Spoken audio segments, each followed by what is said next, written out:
कैसा बनाया है, नारी का भाग्य मैया तूने कैसा बनाया।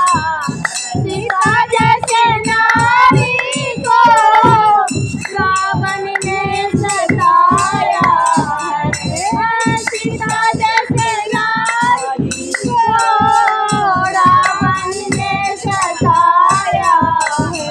उनके पति ने उनको, उनके पति ने उनको वन वन में घुमाया है, उनके पति ने उनको वन वन में घुमाया है।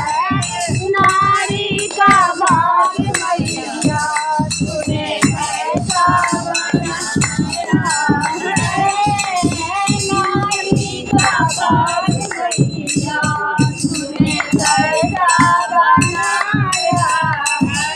अहिल्या जैसे नारी को इसने सताया है, अहिल्या जैसे नारी को इसने सताया है।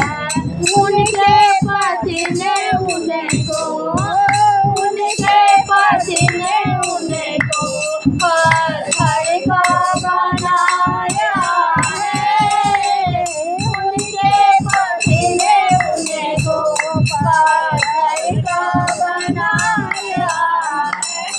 नारी का भाग्य मैया तूने कैसा बनाया है, नारी का भाग्य मैया तूने कैसा बनाया है।